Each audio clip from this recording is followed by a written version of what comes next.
Let's solve one more question of JEE Main 2026. 24 Jan morning shift में question आया था and this is based on kinematics. ठीक है, projectile का सवाल है. A boy throws a ball into air at 45 degree from the horizontal. ठीक है, to land it on a roof of a building of height h. तो ये building है. ठीक है, अब आपको बोलोगे सर ये क्यों नहीं है, क्योंकि हमें दिया हुआ है, आगे सवाल पढ़ते हैं. The ball attains maximum height in 2 seconds and lands on the building in 3 seconds. तो मैक्सिमम हाइट अचीव करने के बाद वो बिल्डिंग एग्जिस्ट करता है. ठीक है, क्लियर. हमसे पूछा वैल्यू ऑफ h, ये बिल्डिंग की हाइट हमसे पूछा.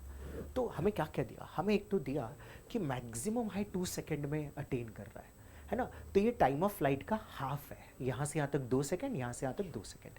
कंप्लीट टाइम ऑफ फ्लाइट का फॉर्मूला होता था 2u sine theta by ji. Half time of flight क्या हो जाएगा, u sine theta by ji. Sine theta sine 45 1 by root 2. जी को क्रॉस मल्टीप्लाई कर दिया, जी की वैल्यू 10 दिया हुआ है 20, तो u की वैल्यू 20 रूट 2. अब यहाँ पे हमें h फाइंड आउट करना है. ये डिस्प्लेसमेंट है, वर्टिकल डिस्प्लेसमेंट है. तो इक्वेशन ऑफ मोशन लगाया जाए वर्टिकल डायरेक्शन में, y डायरेक्शन में. s की जगह h, u की जगह 20 रूट 2, t की जगह 3 दिया हुआ है, प्लस हम ऊपर की तरफ फेंक रहे हैं, है ना. तो ऊपर वाला डायरेक्शन हमारे पॉजिटिव, तो एक्सेलरेशन जो G negative, half into 10 into 3 square. ठीक है, रूट टू कैंसिल, 20 इंटू 3 कितना 60. ठीक है, 60. और फिर यहाँ पे क्या हो जाएगा, ये हो जाएगा 5, 2 और 10 को कैंसिल करिए, हो जाएगा 5 और इंटू 9 45.